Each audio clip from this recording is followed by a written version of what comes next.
Hello guys, स्वागत है आप सबका। तो आज हम बात करेंगे अदानी एंटरप्राइजेस की और पूरे हफ्ते की वीकली चार्ट के ऊपर इसकी एनालिसिस करेंगे। और यहाँ पर अगर आप नए हैं इस चैनल के ऊपर तो सब्सक्राइब जरूर कर लें हमारे चैनल को। इसके ऊपर हम डेली टेक्निकल चार्ट के ऊपर एनालिसिस करते हैं, हमारे चैनल को विजिट जरूर कर सकते हैं। साथ साथ डेली हम एक शॉर्ट वीडियोस भी अपलोड करते हैं, उसके अंदर ऐसे स्टॉक शेयर करते हैं जिसके अंदर आने वाले समय में तेजी की पॉसिबिलिटी हो सकती है, तो वो भी आप जरूर देखा करें। सब्सक्राइब भी जरूर करें और शेयर भी जरूर करें। परसों हमने वीडियो बनाई थी, एक्चुअली परसों नहीं, उसके पहले यहाँ पर जब ये था एक, यहाँ पर अगर आप जूम कर देखें तो आप देख सकते हैं कि एक बेरिश कैंडल जैसी ये कैंडल बनी थी। उसके बाद बोला था कि गिरावट आ सकती है और ये गिरावट आई भी। तब हमने वीडियो नहीं बना पाया और यहाँ मतलब कि टाइम की कमी की वजह से उसके बाद नीचे से रिकवरी आई। और यहाँ पर अभी जो ये कैंडल बनी है उसके बाद अब ऐसा लग रहा है कि इसके अंदर तेज़ी की पॉसिबिलिटी हो सकती है। लेकिन अगर इस लेवल को, ये जो कैंडल बनी थी तब भी हमने चर्चा की थी, इस कैंडल के हाई को अगर ये क्रॉस करता है तब इसके अंदर एक अच्छी तेज़ी की पॉसिबिलिटी हो सकती है। और मुझे ऐसा लग रहा है कि ये 3500 तक जा सकता है। और इसके क्यों ऐसा लग रहा है तो वो भी हम देखेंगे। पहले तो आगे हम देखें उससे पहले आज के कारोबार की बात कर लेते हैं। तो यहाँ पर आज का नहीं बल्कि शुक्रवार के कारोबार की बात, तो 3,40,000 के आसपास की डिलीवरी उठी है एनएससी के ऊपर। तो ठीक ठाक डिलीवरी यहाँ पर लग रही है।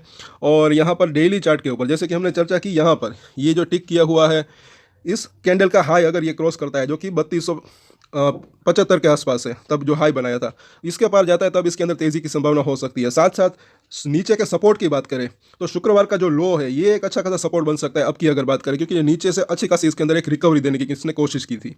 और ये 5 और 9 डेज के मूविंग एवरेज के ऊपर भी ध्यान रख सकते हैं। जब तक उसके ऊपर बरकरार है तब तक ऐसा लग रहा है कि तेज़ी एक आने की चांसेस हो सकते हैं, एक स्ट्रेंथ हो सकती है।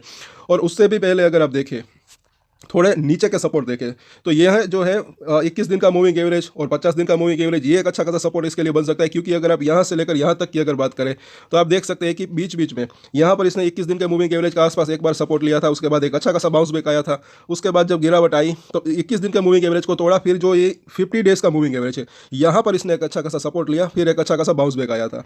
तो ये दोनों ही मूविंग एवरेज काफ़ी जो है एक यूजफुल रह सकते हैं और इसके अंदर डेली चेंजेस भी होते रहते हैं। तो सब्सक्राइब जरूर कर ले हमारे चैनल को, इसके ऊपर हम डेली टेक्निकल चार्ट के ऊपर एनालिसिस करते हैं। साथ साथ यहाँ पर अभी देखें तो बोलिंजर बैंड का इंडिकेटर लगाया है, तो इसके ऊपर भी अगर आप देखेंगे तो इसकी जो ऊपरी लाइन है वो अभी 3300 रुपये के आसपास है। तो तेज़ी आती है तो यहाँ तक तो इसकी जाने की संभावना रह सकती है। साथ और इसकी जो मिडिल लाइन है वहाँ पर इसको एक शॉर्ट टर्म की बात करें तो वहाँ पर सपोर्ट मिल सकता है। और उसके नीचे का अगर सपोर्ट की बात करें तो ये जो है इसकी निचली लाइन जो कि अभी काफ़ी दूर है, तो इसके ऊपर हम फिलहाल चर्चा नहीं करेंगे। और वीकली चार्ट के ऊपर जो है हमने ये बोलिंजर बैंड का इंडिकेटर लगाया, क्योंकि वीकली चार्ट के ऊपर भी हम एनालिसिस करते हैं। तो यहाँ पर भी इसकी जो ऊपरी लाइन है अभी ये 3350 के आसपास है। तो अगर ये 3300 को एटलीस्ट ये पार करता है तो पहले तो ये जो इसकी लाइन है वहाँ तक जाने की इसकी संभावना हो सकती है। और अभी ये और ऊपर आ रही है तो आने वाले हफ्ते में हो सकता है कि ये 3400 के करीब करीब आए, तो वहाँ तक जाने की इसकी संभावना हो सकती है। और इसके पार भी जो है जा सकता है, जैसे कि आपने यहाँ पर देखा, एक बार यहाँ पर देखा जो कि ये ऊपरी लाइन है, इसको तोड़ करके भी जो है ऊपर गया था। तब यहाँ पर MACD को देखें तो यहाँ पर थोड़ी सी एक जो है स्ट्रेंथ की कमी अभी फिलहाल दिख रही है, क्योंकि ये यहाँ पर एक बुलिश क्रॉसओवर हुआ था। उसके बाद पिछले ये 2 दिन में एक दिन यहाँ पर ये जो करेक्शन आया था, उसके बाद हल्की सी एक जो है ये एक कर्व ले रहा था नीचे। लेकिन अच्छी बात रही कि शुक्रवार को वापस थोड़ा सा बाउंस बैक आ गया, तो इसी वजह से जो है कुछ लेवल को पार कर दे तो अच्छा रह सकता है। यहाँ पर RSI को देखें तो ये अभी कंफर्टेबल जोन में दिख रहा है, 60 प्लस दिख रहा है, 65 के आसपास स्ट्रेंथ बनी हुई है ऐसा लग रहा है।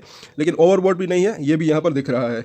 और अब इसका जो है फिबोनाची का रिट्रेसमेंट यहाँ पर ये देख सकते हैं मंथली चार्ट के ऊपर, यहाँ से लेकर यहाँ तक ये जो गिरावट आई थी उसका रिट्रेसमेंट आप देख सकते हैं। प्राइसेस के अंदर अगर आप देखेंगे तो थोड़े से चेंजेस यहाँ पर आपको देखने को मिल सकते हैं। लेकिन अगर आप इसका रिट्रेसमेंट देखें तो 50% का रिट्रेसमेंट जो कि 2600 रुपये के आसपास था, 61% के आसपास का रिट्रेसमेंट जो कि 2977 रुपये के आसपास था, उन दोनों का ही ये जो है पार कर गया है। तो अब जो इसका नेक्स्ट रिट्रेसमेंट है वो 78% के आसपास का दिख रहा है फिबोनाची का, तो वो जो है 3500 रुपये के आसपास का दिख रहा है। तो अगर कुछ लेवल्स को ये पार कर दे तो यहाँ तक जाने की इसकी संभावना हो सकती है। और अब इसके सपोर्ट और रजिस्टेंस हम देख लेते हैं। और सपोर्ट और रजिस्टेंस जो भी लोग नए हैं उनको मैं बता दूँ, ये जो है काफ़ी यूजफुल रह सकते हैं, भले ही आप शॉर्ट टर्म ट्रेडर्स हो या लॉन्ग टर्म ट्रेडर्स। क्योंकि मुझे ऐसा लग रहा है कि किसी भी शेयर्स के अंदर अगर एक सपोर्ट नीचे की तरफ टूटता है तो फिर जो दूसरा सपोर्ट होता है वहाँ तक जाने की संभावना रह सकती है। अगर एक रजिस्टेंस ऊपर की तरफ टूटता है तो फिर जो उसके बाद का जो रजिस्टेंस होता है वहाँ तक जाने की उसकी संभावना रह सकती है। तो ये सपोर्ट और रजिस्टेंस काफ़ी यूजफुल रह सकते हैं। अभी शॉर्ट टर्म की बात करें तो यहाँ पर जो सपोर्ट और रजिस्टेंस दिख रहे हैं, पहले तो हम उससे पहले जैसे कि हमने चर्चा की, ये जो इसने हाई बनाया था एक तो इसके ऊपर नज़र रखनी चाहिए। साथ साथ ये गुरुवार का जो हाई था ये भी जो है थोड़ी सी एक बेरिश कैंडल जैसी कैंडल थी, क्योंकि ये जो है बेरिश एंगल्फिंग कैंडल जैसी बनी थी, यहाँ पर कहीं ना कहीं ऐसा लग रहा है। लेकिन शुक्रवार को जो ये कैंडल बनी ये थोड़ी सी हैंगिंग मैन जैसी कैंडल बन रही थी, तो ये भी थोड़ा सा एक पॉजिटिव संकेत भी यहाँ पर दिख रहा है। क्योंकि ये नीचे जब शेयर आ रहा था तब ये कैंडल बनी थी, नीचे से एक अच्छी रिकवरी देने की कोशिश की, तो ऐसा लग रहा है कि नीचे गया, उसके बाद बुल्स जो है वो वापस आए और नीचे से खरीदारी की। तो एक धक्का जो है नीचे से इसके अंदर जो है एक मतलब कि पुशअप किया है, तो कुछ लेवल्स को पार कर दे तो अच्छा रह सकता है। तो पहले इसके सपोर्ट देखें तो अभी 3215 का प्राइस है, तो नज़दीकी इसका जो सपोर्ट है वो दिख रहा है 3180 के आसपास। उसके बाद देखें तो 3150, और उसके बाद देखें तो 3100 रुपये के आसपास का जोन। और ये जो है इसके नज़दीकी सपोर्ट दिख रहे हैं। थोड़े से दूर के सपोर्ट की बात करें तो जो वो दिख रहा है 3000 से लेकर 2950 रुपये का जोन, क्योंकि हम पूरे हफ्ते की यहाँ पर बात कर रहे हैं। अब अगर रजिस्ट्रेशन की बात करें तो जैसे कि हमने देखा, पहला नज़दीकी रजिस्ट्रेशन जो है इसका दिख रहा है 3250 से लेकर 3270 रुपये के आसपास का जोन। उसके बाद देखें तो एक तो ये 3310 के आसपास का जोन, और उसके ऊपर देखें तो 3400 रुपये से लेकर 3500 रुपये के आसपास का जोन। ये जो है दूर के रजिस्ट्रेशन दिख रहे हैं, यहाँ पर ये मतलब कि रजिस्ट्रेशन फेस कर सकता है, और ये जो है नज़दीकी रजिस्ट्रेशन इसके दिख रहे हैं। तो इन सभी सपोर्ट और रजिस्ट्रेशन के ऊपर नज़र बना कर रख सकते हैं। सोमवार को वापस के इसके ऊपर हम चर्चा करेंगे। तब तक के लिए अगर आपकी इसके अंदर होल्डिंग है, अगर आपको जानकारी अच्छी लगे तो लाइक ज़रूर करें, शेयर करें और सब्सक्राइब जरूर कर लें हमारे चैनल को। दूसरे वीडियोज़ भी हमारे ज़रूर देखें। और एक स्टैंडर्ड डिस्क्लेमर जो कि मैं हमेशा देता हूँ, आप कोई भी ट्रेड ले उससे पहले अपनी रिसर्च करें, अपने फाइनेंशियल एडवाइजर की सलाह ले, उसके बाद ही कोई डिसीजन ले, और डिसीजन ले तो उसकी जिम्मेदारी मैच्योरिटी के साथ खुद ही ले। ये वीडियो मैंने एजुकेशन पर्पस के लिए बनाया, मेरी तरफ से कोई भी बाय या सेल की रिकमेंडेशन नहीं है। Thank you.